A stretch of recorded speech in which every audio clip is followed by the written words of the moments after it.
अस्सलाम वालेकुम क्लास 9। आज हम एक्सरसाइज 9.1 का क्वेश्चन नंबर 1 सॉल्व करेंगे।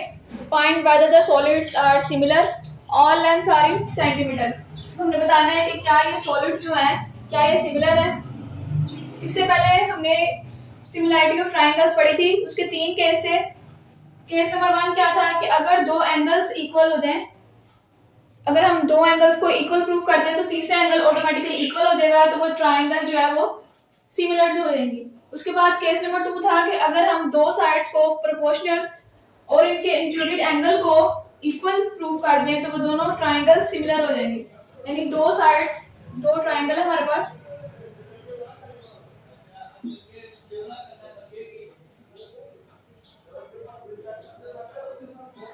फॉर एग्जांपल ये 6 सेंटीमीटर, ये 3 सेंटीमीटर, ये 4 और ये 2 सेंटीमीटर। अगर हम प्रूव कर दें कि इन दो साइड्स का रेशो और ये दो साइड्स का जो रेशो है कोरस्पॉन्डिंग साइड, अगर यहाँ से हम ये वाली साइड लेंगे तो इधर से ये वाली साइड आएगी।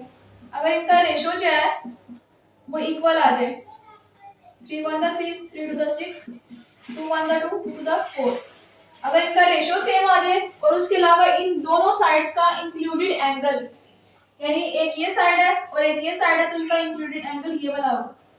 अगर हम इसको इक्वल प्रूव कर दें तो ये प्रूव हो जाएगा कि ये दोनों ट्रायंगल्स सिमिलर हैं। अगर ये वाली साइड हमें गिवन होती, ये 6 सेंटीमीटर होती और ये 3 सेंटीमीटर होती,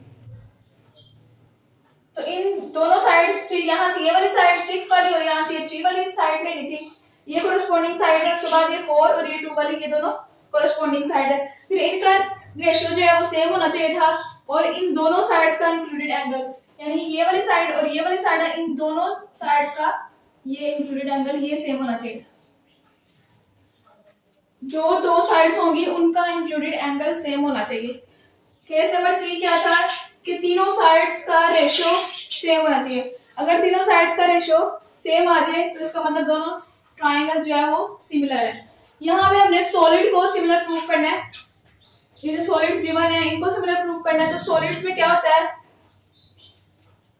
दो सॉलिड्स सिमिलर कब होंगे? फॉर एग्जांपल के हमारे पास दो सॉलिड्स हैं, दो क्वाड्रिलेटरल ले लेते हैं।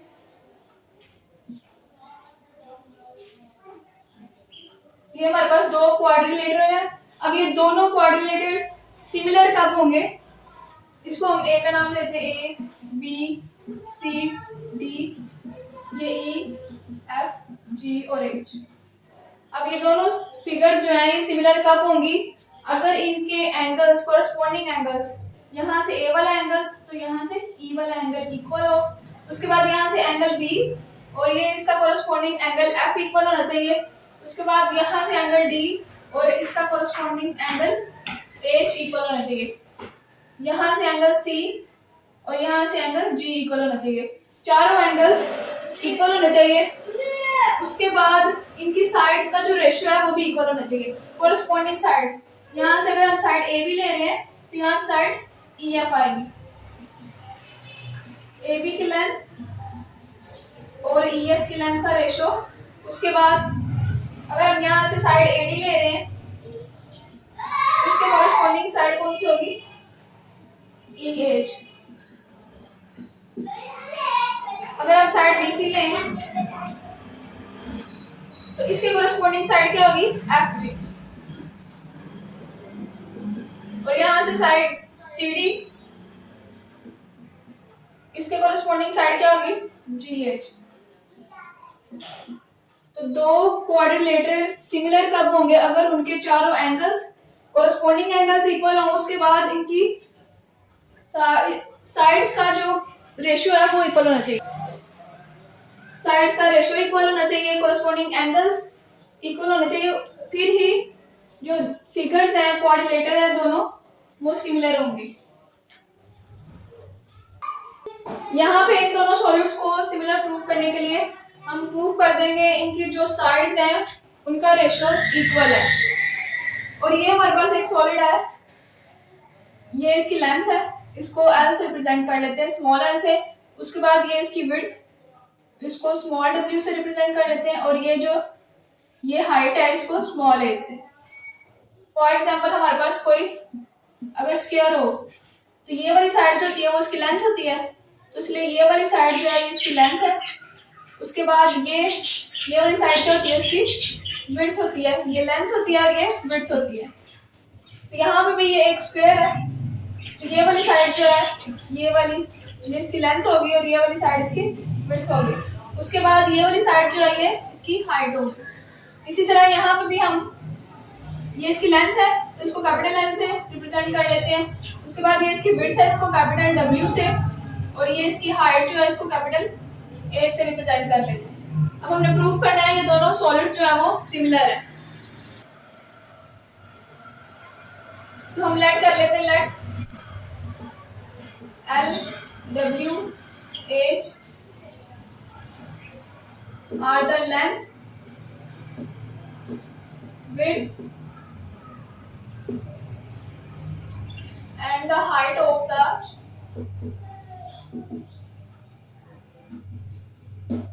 the small solid.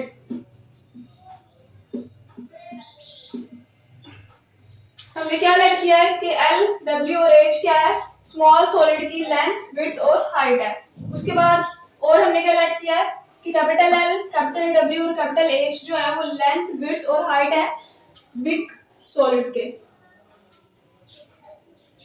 Late L, W, H are the length, width and height of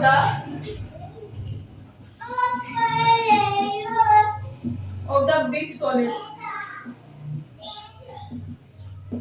अब हमने प्रूव करना है कि ये जो दोनों सॉलिड हैं ये सिमिलर है। उसके लिए हमें क्या प्रूव करना होगा कि इनकी दोनों साइड्स का, इन दोनों सॉलिड्स की साइड्स का जो रेशियो है वो इक्वल है। In order to prove both solids,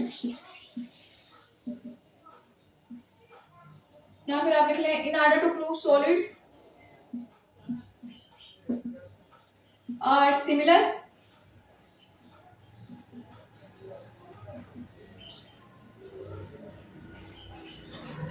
we have to prove,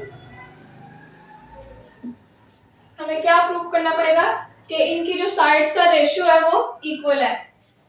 यहां से अगर हम लेंथ ले रहे हैं, इस सॉलिड की अगर हम लेंथ ले रहे हैं तो इसके कोरस्पॉन्डिंग इसकी क्या लेंथ है, capital L is equal to, अगर हम इस सॉलिड की विड्थ ले रहे हैं तो इस सॉलिड की भी विड्थ आएगी, capital W is equal to, यहां से हाइट लेंगे तो इसके कोरस्पॉन्डिंग साइड एज है।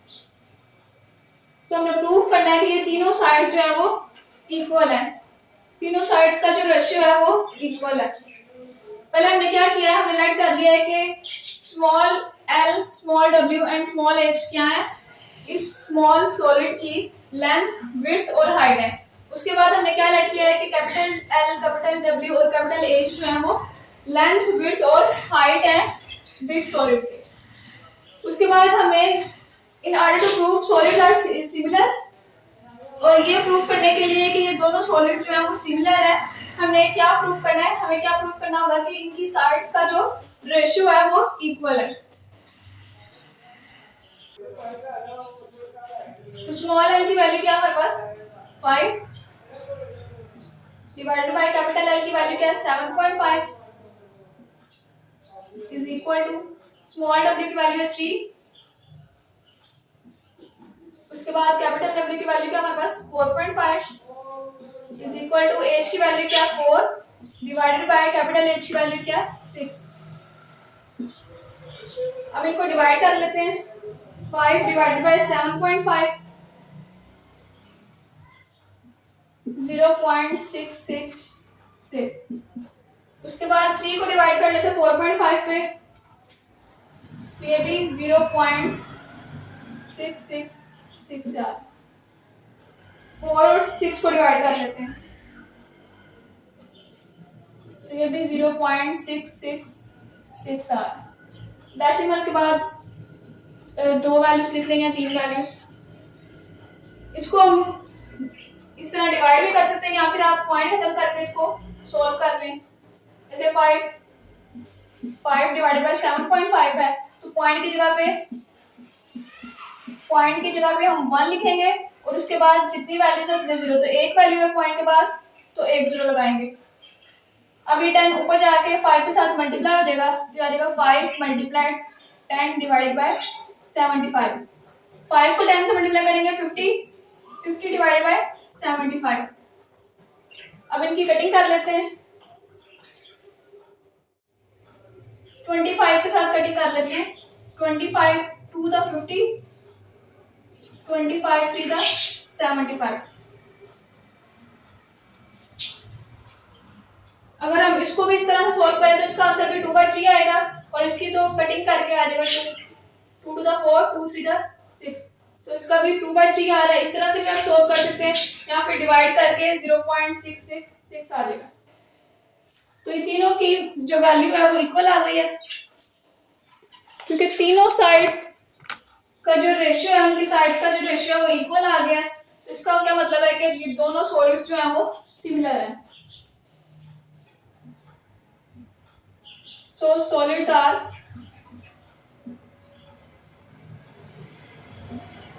similar.